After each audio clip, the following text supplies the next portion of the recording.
പോളിന്റെ വീട്ടിൽ നമ്മുടെ പ്രതിനിധി സമീർ സി മുഹമ്മദ് ചേർന്നു. സമീർ, ഈ പോളിന്റെ ഭൗതികദേഹം ഇപ്പോൾ വീട്ടിൽ എത്തിച്ചിരിക്കുന്നു. എന്താണ് അവിടുത്തെ ഇപ്പോൾ സാഹചര്യം? തുടർ നടപടിയിൽ കുടുംബം കടക്കുന്നുണ്ട്. അവർക്ക് ഉത്തരവ് കിട്ടിയാൽ മാത്രമേ മൃതദേഹം ഏറ്റുവാങ്ങുന്നതടക്കമുള്ള നിലപാട് ആവർത്തിക്കുകയാണ് ഇപ്പോൾ കുടുംബം. എന്താണ് അവിടുത്തെ സ്ഥിതിവിശേഷം?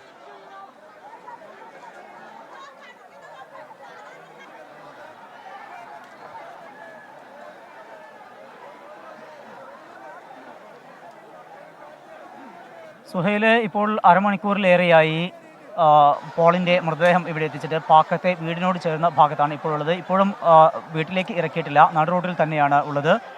നേരത്തെ കോഴിക്കോട് നിന്ന് CH സെൻ്ററിൻ്റെ ആംബുലൻസിലാണ് മൃതദേഹം ഇവിടേക്ക് എത്തിച്ചത്. പിന്നീട് മൃതദേഹം മറ്റൊരു ആംബുലൻസിലേക്ക് മാറ്റിയിരിക്കുന്നു. ഇപ്പോൾ ആ മേരി മെമ്മോറിയൽ ആശുപത്രിയിൽ നിന്നുള്ള ആംബുലൻസാണ് ഇവിടെ ഉള്ളത്, അതിലേക്കാണ് മാറ്റിയിരിക്കുന്നത്.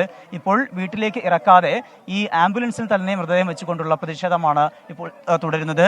സർക്കാർ ഉദ്യോഗസ്ഥരും അതുപോലെ തന്നെ മന്ത്രിമാർ, വനംവകുപ്പ് ഉദ്യോഗസ്ഥർ ഇവിടെ എത്തി ഇതുമായി ബന്ധപ്പെട്ടുള്ള ഉറപ്പുകൾ തങ്ങൾക്ക് നൽകണം. അങ്ങനെ ഉറപ്പുകൾ ലഭിച്ചെങ്കിൽ മാത്രമേ ഈ മൃതദേഹം ഇവിടെ നിന്ന് ഈ വാഹനത്തിൽ നിന്ന് പുറത്തേക്ക് ഇറക്കുകയും വീട്ടിലേക്ക് മാറ്റുകയും അതുപോലെ സംസ്കാര ചടങ്ങുകൾ ഉൾപ്പെടെ നടത്തുകയുള്ളൂ എന്നുള്ള ഉറച്ച നിലപാടിലാണ് ഇവിടുത്തെ നാട്ടുകാരും ഒപ്പം തന്നെ ബന്ധുക്കളും. കക്ഷി രാഷ്ട്രീയത്തിനപ്പുറത്ത് ആണ് തങ്ങളുടെ ഈ ഒരു പ്രതിഷേധം എന്ന കാര്യം കൂടി അവർ വ്യക്തമാക്കുന്നുണ്ട്. രാഷ്ട്രീയക്കാർ പല വിധത്തിലുള്ള കാര്യങ്ങൾ പറയുന്നു, സർക്കാരും രാഷ്ട്രീയക്കാരും തമ്മിൽ ചർച്ച നടത്തുന്നു, പല ഉറപ്പുകൾ വാങ്ങുന്നു. പക്ഷേ ഈ കുടുംബത്തിന് ഇത്തരത്തിലുള്ള ഒരു ഉറപ്പും ഇതുവരെയും ലഭിച്ചിട്ടില്ല. അങ്ങനെ രേഖാമൂലം ഉറപ്പ് നൽകിയെങ്കിൽ മാത്രമേ, ഒപ്പം തന്നെ കളക്ടർ, CCF ഉൾപ്പെടെയുള്ള ഉന്നത ഉദ്യോഗസ്ഥർ ഇവിടെ വന്ന് ഈ കാര്യങ്ങളുമായി ഈ ബന്ധുക്കളുമായൊക്കെ ആശയവിനിമയം നടത്തിയെങ്കിൽ അതിനുശേഷം മാത്രമേ സംസ്കാര ചടങ്ങുകളിലേക്ക് കടക്കുകയുള്ളൂ എന്നുള്ള ഒരു ഉറച്ച തീരുമാനത്തിലാണ് ബന്ധുക്കളും നാട്ടുകാരും. അതിനാൽ തന്നെ മൃതദേഹം ഇപ്പോഴും വീട്ടിലേക്ക് ഇറക്കാതെ പ്രതിഷേധം ശക്തമായിട്ട് തന്നെ തുടരുന്ന ഒരു സാഹചര്യമാണ്. ഈ വാഹനത്തിൽ ആംബുലൻസിൽ കയറിക്കൊണ്ട് മൃതദേഹം കാണുകയും ഇറങ്ങുകയും ചെയ്യുന്നുണ്ട്. അതായത് പൊതുദർശനം ആംബുലൻസിൽ തന്നെ നടക്കുന്ന ഒരു കാഴ്ചയാണ് നമുക്ക് കാണാനാകുന്നത്. നിരവധി പേരാണ് ഇവിടേക്ക് ഇപ്പോഴും എത്തിക്കൊണ്ടിരിക്കുന്നത്. നമുക്ക് പാക്കത്തെ ഈ റോഡ് നിറയെ ജനങ്ങളാണ്. മണിക്കൂറുകളായിക്കൊണ്ട് ഈ ഒരു കാഴ്ച തന്നെയാണ്.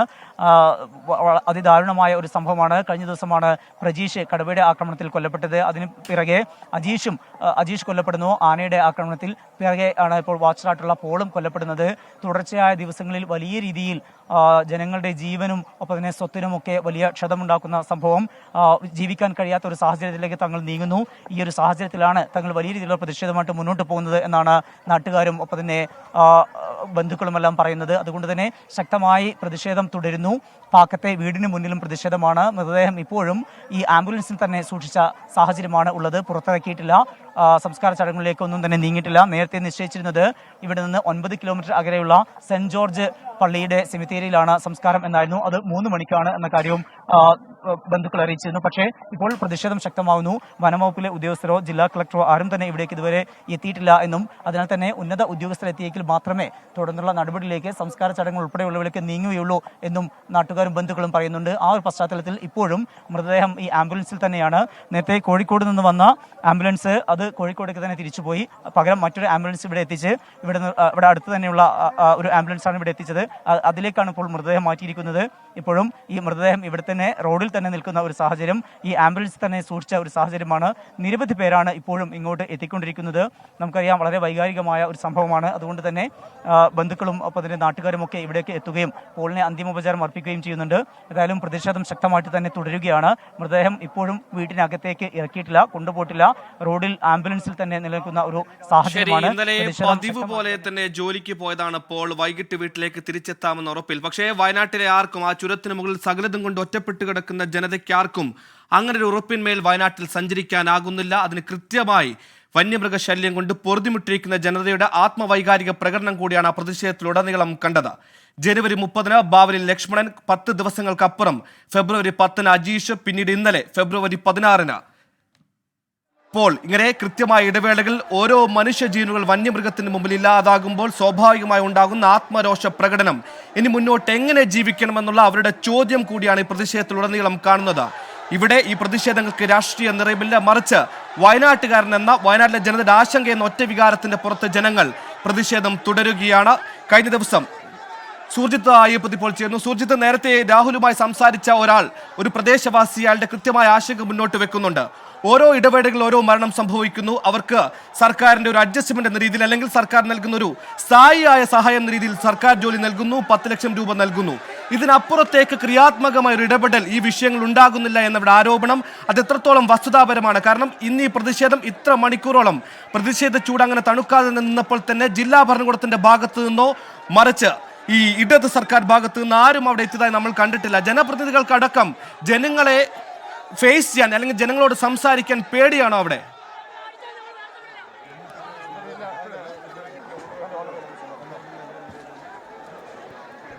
ഈ പുൽപ്പള്ളിയെ സംബന്ധിച്ചിടത്തോളം പുൽപ്പള്ളിയിൽ ഏതാനും ദിവസങ്ങളായി വലിയ രീതിയിലുള്ള വന്യമൃഗശല്യമുണ്ട്. വയനാടിൻ്റെ മറ്റു മേഖല പോലെ തന്നെ വന്യമൃഗശല്യം വളരെ ശക്തമായുള്ള പ്രദേശമാണ് ഈ പുൽപ്പള്ളി എന്ന് പറയുന്നത്. പുൽപ്പള്ളിയിൽ വലിയ രീതിയിൽ ജനവികാരം ശക്തിപ്പെടാനുള്ള കാരണവും ഇതുതന്നെയാണ്. ഇങ്ങനെ പ്രതിഫലിക്കാനുള്ള കാരണം തന്നെ ആ ഒരു വികാരത്തിൻ്റെ പുറത്ത് തന്നെയാണ്.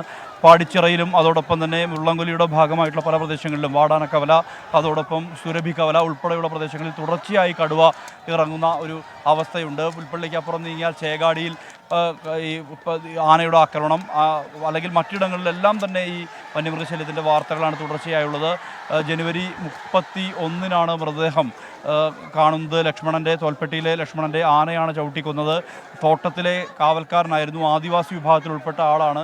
ആ മനുഷ്യനെ ആദ്യം ആക്രമിച്ചു കൊല്ലുന്നു. അതിനുശേഷം ഒരു കൃത്യമായൊരു ഇടവേളയ്ക്ക് ശേഷം 7 ദിവസം മുമ്പാണ് അജീഷിനെ ചാലിഗദ്ദയിൽ റേഡിയോ കോളർ ഘടിപ്പിച്ച ഒരു മോഴയാന, കർണാടകയിൽ നിന്നെത്തിയ മോഴയാന കൊലപ്പെടുത്തുന്നത്. ഇതിനുശേഷം ഏതാണ്ട് 7 ദിവസം പിന്നിടുമ്പോൾ, ഒരാഴ്ച പിന്നിടുമ്പോൾ അടുത്ത ഒരു മരണം കൂടി. അത് വനസംരക്ഷണ സമിതിയുടെ ജീവനക്കാരൻ കൂടിയായിട്ടുള്ള പോളിനെയാണ് ആക്രമിച്ചത്.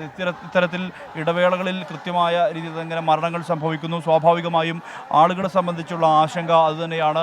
വന്യമൃഗശല്യത്തിൻ്റെ തോത് കൂടിയിട്ടുണ്ട്. പ്രത്യേകിച്ച് പല കാര്യങ്ങളും ഇവർ ഉന്നയിക്കുന്നുണ്ട്. അതിൽ ഏറ്റവും പ്രധാനം കാടും നാടും വേർതിരിക്കുന്ന പദ്ധതികൾ അത് പൂർണ്ണമായും നടപ്പിലാക്കണം. അത് റെയിൽ ഫെൻസിംഗ് ആയാലും ഹാങ്ങിങ് ഫെൻസിംഗ് ആയാലും കൽമതിലായാലും കിടങ്ങായാലും അത്തരത്തിൽ അത് കൃത്യമായ രീതിയിൽ തന്നെ അത് ആ ഒരു നടപടിയിലേക്ക് കിടക്കണം. മാത്രമല്ല ഈ ഏകവിളത്തോട്ടങ്ങൾ, അധിനിവേശ സസ്യങ്ങൾ ഉൾപ്പെടെയുള്ളവയാൽ പൊറുതിമുട്ടുകയാണ് വയനാടൻ മേഖല. സെന്ന എന്നു പേരുള്ള തെക്കൻ അമേരിക്കയിലെ അധിനിവേശ സസ്യം നട്ടുപിടിപ്പിച്ചത് വനംവകുപ്പാണ്. സാമൂഹിക വനവൽക്കരണത്തിൻ്റെ ഭാഗമായാണ് സെന്ന മുത്തങ്ങയിൽ നട്ടു തുടങ്ങിയത്. അത് പടർന്നിപ്പോൾ ഇവിടുത്തെ കാടുകളെ മുഴുവൻ ഇല്ലാതാക്കിക്കൊണ്ടിരിക്കുകയാണ്. തോൽപ്പെട്ടിയിലും അതോടൊപ്പം തന്നെ നാഗർഹോളയിലും അതിനപ്പുറം പല ഭാഗങ്ങളിലും ഇത്തരത്തിൽ ഈ സെന്ന പടർന്നു പിടിച്ച ഒരു സാഹചര്യമുണ്ട്. എന്തായാലും അതുപോലെ തന്നെ യൂക്കാലിപ്റ്റസും ഗ്രാൻഡിസും ഒപ്പം ഈ തേക്കും ഉൾപ്പെടെ ഈ വനമേഖലയുടെ വനത്തിൻ്റെ ആവാസ വ്യവസ്ഥയെ തകർത്തുകൊണ്ടിരിക്കുന്ന ഒരു സാഹചര്യമാണ് ഉള്ളത്. എന്തായാലും ആ സ്ഥിതിയാണ് നിലവിലുള്ളത്. അങ്ങനെ അധിനിവേശ സസ്യങ്ങൾ, ഏകവിളത്തോട്ടങ്ങൾ ഇതെല്ലാം തന്നെ കാടിൻ്റെ ജൈവസമ്പുഷ്ടതയെ ബാധിക്കുന്നുണ്ട്. അങ്ങനെയാണ് ഈ മൃഗങ്ങളെല്ലാം തന്നെ ഈ നാട്ടിലേക്ക് ഇറങ്ങി വരുന്ന ഒരു സ്ഥിതി ഉണ്ടാകുന്നു എന്നുള്ള ആരോപണം ഇവിടുത്തെ ജനങ്ങളെല്ലാം തന്നെ ഉന്നയിക്കുന്നുണ്ട്. ഇതിനുവേണ്ടി കൃത്യമായ രീതിയിലുള്ളൊരു കർമ്മ പദ്ധതി ആവിഷ്കരിക്കേണ്ടതുണ്ട്. ആ കർമ്മ പദ്ധതിക്ക് സർക്കാർ തയ്യാറെടുക്കണം. അല്ലാത്തപക്ഷം വയനാടൻ ജനതയുടെ ജീവിതം കുറേ വലിയ പ്രതിസന്ധിയുടെ ആഴങ്ങളിലേക്ക് പോകുന്ന ഒരു സാഹചര്യം ഉണ്ടാകും എന്നുള്ളതാണ്. ആ ഒരു സ്ഥിതിയിലാണ് ഇങ്ങനെ പ്രതിഷേധം അണപൊട്ടാനുള്ള രീതിയിലേക്ക് കാര്യങ്ങൾ എത്തിയിരിക്കുന്നത്. എന്തായാലും ഈ നേരത്തെ ഇവർ ഈ നിൽക്കുന്ന സംഘം ഈ പശുവിൻ്റെ ഈ കാളയുടെ ഉടമയാണ്. ആ ഉടമ അദ്ദേഹത്തിൻ്റെ കാളയെയാണ് പിടിച്ചിരിക്കുന്നത്. എന്താണ് നിങ്ങൾക്ക് പറയാനുള്ളത്? ചേട്ടാ, കടുവ എൻ്റെ വീട്ടിൽ എൻ്റെ ഗ്രാവിനാണ് പിടിച്ചതാണ്. അവർ നഷ്ടപരിഹാരം നമുക്ക് ആവശ്യമില്ല. നാളെ എൻ്റെ കൊച്ചിനെ പിടിച്ച് നഷ്ടപരിഹാരം കൊണ്ട് വരിക, അതുകൊണ്ട് കാര്യമുണ്ടോ? ഈ കടുവനാണ് കൊന്നുകളയാ. അല്ല, ഇത് പ്രതിഷേധിക്കാൻ വന്നതിൻ്റെ ചേട്ടനെ ഒരു തല്ലി വെച്ചിട്ടുണ്ട്. പോലീസുകാർ തല്ലിയിട്ട് ഔട്ടാണ്, കൈയും കാലൊക്കെ അടിച്ചു പിടിച്ചാണ്. എന്താണ് ഇവിടെ നീതി കർഷകന് വേണ്ടി നീതി നടപ്പാക്കുന്നുണ്ടോ? ഇവിടെ ഉണ്ടോ? പൈസ വെച്ചാണ് കർഷകന് വില പറയണേ. എന്നാൽ ഇവൻ തിന്നുന്ന ചോറിന് അരിക്കുന്ന എന്ത് വില? മണ്ണിൽ പണിയെടുത്തുണ്ടാക്കുന്ന ആരായിട്ടാ? കർഷകരാണ്. അവരെ സംരക്ഷിക്കേണ്ടതാണ്. ഒരു രാജ്യത്തിൽ കടന്നു വരുന്ന ഭീകരന്മാരെ എന്തിനാണ് വെടിവെച്ചു കൊല്ലണേ? രാജ്യത്തിലെ പൗരന്മാരുടെ ജീവനും സ്വത്തിനും സംരക്ഷണം വേണ്ടിയിട്ടാണോ? എന്തുകൊണ്ട് കർഷകരുടെ മണ്ണിലോട് തുഴഞ്ഞു കയറി കർഷകനെ ആക്രമിക്കുന്ന മൃഗങ്ങളെ വെടിവെച്ചു കൊല്ലുന്നില്ല? അതിനെ സംരക്ഷിക്കണേ എന്തുകൊണ്ടില്ല? അതിനൊരു വില വെച്ച് അന്നേരം സർക്കാർ അതിന് വേണ്ടിച്ച് വില വെച്ചു. ഏതോ ഞങ്ങളങ്ങനെ ജീവിക്കണ്ടേ? ഇവർ അതൊന്നും ചെയ്യണ്ട. ഇവർ ചെയ്തോട്ടെ, ഞങ്ങളെ വെടിവെക്കട്ടെ, എന്നെ വെടിവെച്ചോട്ടെ, പ്രശ്നമില്ലല്ലോ. നിങ്ങളുടെ നിലപാട് പശുവിനെ അതിനെ അവരെടുത്തോട്ടെ. കടുവനെ ഞങ്ങൾ മുമ്പിൽ കൊണ്ട് ഞങ്ങൾ കടുവനെ കൊന്നോളി, അത്രേ ഉള്ളൂ. ഞങ്ങൾ നിർത്തി, നഷ്ടം മേടിച്ചതിന് തന്നെ പരിപാടി നിർത്തി. ഇനി നഷ്ടത്തിന് വേണ്ടി ഞങ്ങൾ കാത്തിരിക്കുന്നില്ല. 10,000 രൂപ വേണ്ട. ഞങ്ങൾ അതിന്റെ കേസോ കാര്യങ്ങളോ നേരിടാൻ ഞങ്ങൾ തയ്യാറാണ്. ഈ കടുവ ഇപ്പൊ രാവിലെ ഇവിടെ വന്നിട്ട് ഒരു നാട്ടിൽ ഇറങ്ങിയിട്ട് ഇത് അന്വേഷിച്ച ഒരു ഫോറസ്റ്റുകാർ പോലും അവിടെ എത്തിയിട്ടില്ല. ഇപ്പോഴും നാട്ടിൽ നിൽക്കുക കടുവ. എന്തായാലും വാടാനക്കവലയിലാണ് ഇത്തരത്തിലൊരു സംഭവം ഉണ്ടായത്. 56 എന്ന് പറയുന്ന പ്രദേശത്താണ് ഇത്തരം പ്രശ്നം ഉണ്ടായിട്ടുള്ളത്. വാടാനക്കവലയിലും സുരഭിക്കവലയിലും എല്ലാം തന്നെ ഇറങ്ങിയ ആ കടുവയാണ്. അതിനെ വെടിവെച്ച് കൊല്ലണം എന്നുൾപ്പെടെയുള്ള ആവശ്യമാണ് ഇവർ ഉന്നയിക്കുന്നത്. പ്രതിഷേധങ്ങൾ ഇവിടെ തുടരുന്ന ഒരു സാഹചര്യമുണ്ട്.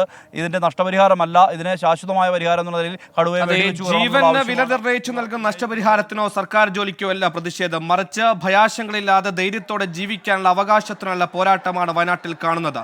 കാടിറങ്ങുന്ന വന്യജീവികളുടെ ഷെഡ്യൂൾ അനുസരിച്ച് ജീവിതത്തിന്റെ റൊട്ടീനുകളിൽ മാറ്റം വരുത്തേണ്ടി വരുന്ന ജനതയുടെ ഗതികേടിൽ നിന്നുള്ള പ്രതിഷേധമാണ് പ്രേക്ഷകർ കാണുന്നത്.